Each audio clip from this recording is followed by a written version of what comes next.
right. Good afternoon, everyone. My name is Jukka. I'm from Finland. I've lived here for 3 years, and now I've been working this past summer and fall at the Institute of Economic Studies on this project, looking at the economic impact of the protected areas, national parks, and also some other key nature sites here in Iceland. And I'm super excited to be the first time that we are presenting these results to all of you here. Yeah, there we go. A brief outline of the study. I'll answer why with 4 questions. I'll tell you just a little bit of an overview of the study so you know what is going on, because it's been quite a big one. I'll focus on the results in this short presentation and then a few conclusions. The main question maybe is, why is this important? And of course, it's very relevant here for Iceland. Tourism has a huge potential and capacity to generate jobs and income that are distributed, all around nations, all around communities, and it works together with conservation. So that's one of the things, of course, why these kind of studies have also started to appear all around the world. Like in the last, I'd say 5 to 10 years, you can find studies like this from almost every place in the world. Australia, New Zealand, Asia, Russia, India, countries in Africa, of course all over Europe, South America, and North America. Okay? And why do we need to study things like this? Well, if we don't have the numbers, the issue doesn't exist politically. We need to be able to bring these things to the table on a kind of a comparable level, okay? Why in Iceland? Well, this is easy for all of you, of course. Almost half of all of Iceland's foreign revenue last year came from tourism. Over 90%, according to the latest polls, of tourists say that they come here for the nature. So there is an obvious and important connection there. Why me? So I was a very keen visitor in the Finnish national parks, and a few years back they started to do this annually, and kind of an overview finding has been that in Finland, €1 invested by the state produces 10 in economic impacts, and this has had some impacts also in the way the Finnish national parks and protected areas have been managed. I did a pilot study on this methodology last year at Snæfellsjökull National Park. The results were quite strong, to say the least. It does make sense. I'll come a little bit later on to that, but it kind of spurred this wider study over all the national parks and also some of the other protected areas from the ministry. So this was our main plan: look at an overall picture of the national parks, key protected areas, and a couple of other sites for comparison. We studied 12 altogether, and we also verified the results in this study using the tax data from the municipalities. These are all the sites that we looked at. So few sites in the national parks, the blue dots, other sites that are protected in one way or another with the green dots, and then a couple of areas that have no official protection status. Hengifoss has kind of 2 because it's outside of the boundary of the park, but it's still managed by the national park, so it's a little bit somewhere in between. The methodology. So basically, when we are calculating these kind of things, the economic impacts, we use the money generation model, which is actually from the US national parks. The development started in the 90s. This is the second model, and in the US they're already a little bit further. Using the third model, we are still a little bit behind here, because it depends also on what kind of economic data we have available of the regions. But in general, we need to know the number of visitors. We need to know how much money they use in what kind of services, and then ideally we would have these regional economic flow tables so that we know how the money circulates in the economy. This we don't yet have in Iceland, but we've used the tax data to verify the results and used as conservative kind of underlying assumptions to calculate those things. What we did, so me and some of the park rangers, park managers, we interviewed quite a lot of people, about 3,000 this summer, on how much money they use for a 24-hour period visiting the national parks or protected areas. And we asked them questions of how much of that money they used locally within a 50-kilometer radius of the park, so kind of to get an idea of the local impact, how much money people are spending near the communities, and also overall in relation to the trip to get an idea of what is the national impact. Okay? There are some unique challenges here because of how people travel and so on. I'd like to maybe highlight the multi-destination thing. So you know that people are driving around the country, they visit several places a day. Not all of them are protected, so basically we did some things in the calculations to cut out the spending that was not accrued to the protected area. So we have tried to take that into consideration. This is the people we met. We put them in 4 categories: day trip visitors, people, foreign tourists in indoor accommodation, we call them hotel, but there's other forms of accommodation as well. Campers, 25%, because we did this in the summer, and then locals. So we met about 120 Icelandic residents as well, going around the country. Few of them hiding in some of the national parks. So all in all, we, like including the pilot study, 500 people from last year, that's a sample of about 3,500 people, and their spending in connection to the parks. This is how much money they used. So the day trippers and the hotel visitors used about 15,000 krona per day, accrued to the national park, or to the protected areas in general. Campers used about 7,000, and the residents used about 5,000. And this is how they were spread out across the sites. You can see, basically, I'm not going to go into the details, but the main point here is that there's a lot of variation, and very different people are visiting the different sites. So like different kinds of visitor profiles, different kind of services needed, different kind of spending around the sites. So basically, if we want to kind of expand studies like this, you know, see these kind of results for new places, which we have made some preparations in the report, you need to know who they are. So this can be kind of, you know, studied relatively quickly, but we need to know this, you know, to be able to extend these results. This is how important the national park was for them, because this is something that we then calculated into the numbers. Relatively low percentages of people were only visiting the protected areas. Most of them were visiting the protected areas and other sites. And then there were some people who just basically happened to drive by and stop. So these are the non-planned visitors, and their spending was excluded from the results because they didn't plan to go to the protected area. All right? Interesting results. You'll have to read the report to get into all of that, or ask me afterwards, okay?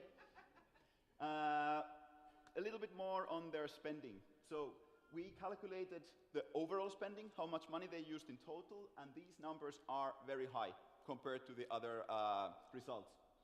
Overall, about 22,000 per day, locally about 10,000, but then when we look at the averages for the parks, that's about 12,000, 13,000 overall, and then about 5,000 to 6,000 that kind of goes to the community or like near surrounding the parks. So that's about 100 euros, maybe a little bit less with the current rate if we look at the overall protected area only spending, but it's among the highest that you can like read in studies like this. 45% of all their spending, they spent around the protected areas. That's a relatively high number. So half of all the money that the tourists spent, they spent near the parks. 98% of all the money was from foreign tourists. So that's something that's quite significant and quite different from any other place in the world. The Finnish national parks, they don't all report this, but the ones that do, about 95% of the people are domestic. So this is, of course, a huge difference in the amount of money that they also then spend, because the domestic visitors are usually often very, like, coming from very close by.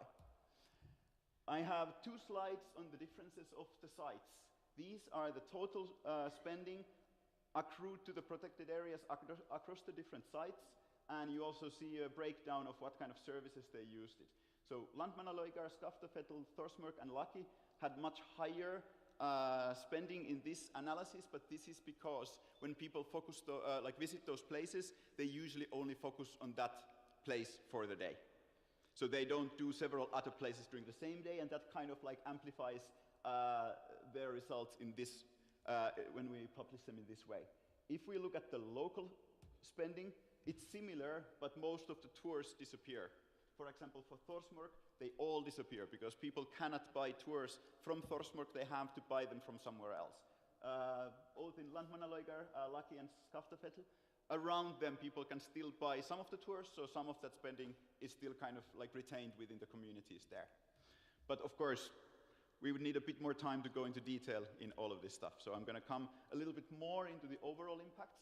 So covering the 12 sites, last year they had about 3.8 million visits together. So of course this is not every nature place, every protected area in Iceland, but it's quite a comprehensive set of that.